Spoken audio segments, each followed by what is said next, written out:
May Allah bless all of us. I am here, Farina Mohammed. Let's start our today's topic.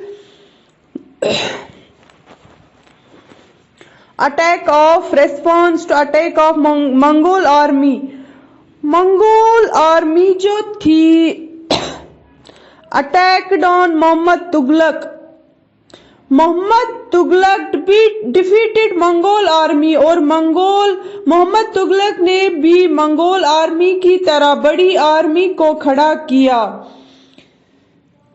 और अलाउद्दीन खिलजी ने भी Mongols के साथ लड़ने के लिए एक बड़ी आर्मी खड़ा की। दे कंस्ट्रक्टेड न्यू गैरिसन टाउन्स। इन अटैक्स से बचने के लिए नया गैरिसन टाउन बनाया, जिसका नाम रखा गया श्री। मोहम्मद तुगलक ने बोला कि नया गैरिसन टाउन नहीं बनाएंगे।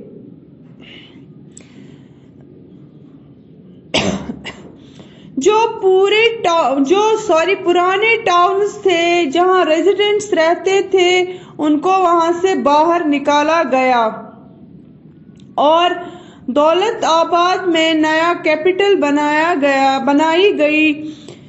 ये स्ट्रेटजी अपनाई मोहम्मद तुगलक ने। लोग जो है वो अपोजिट हो गए मोहम्मद तुगलक से। इस टाइम पीरियड में मोहम्मद तुगलक जो थे वो वेल वर्स्ड रूलर थे, वेल एजुकेटेड सुल्तान माने जाते थे। लेकिन जब इन्होंने लोगों को घर से बाहर निकाला, जहाँ पे इन्होंने पुरानी टाउन्स में गैरिसन टाउन बनाया, तो फिर लोग इनसे नाराज हो गए। Tax in form of produce from Ganga Yamuna Doab was collected to feed soldiers. Tax was fixed at 50% of peasants' yield. जो टैक्स लिया जाता था गंगा यमुना दोआब से, यमुना दोआब किसे कहते हैं? गंगा और यमुना के बीच की जो जमीन है उससे दोआब कहा जाता था। उसमें खेती बहुत होती थी, ये बहुत फर्टाइल सॉइल होती थी। Tax in the form of produce,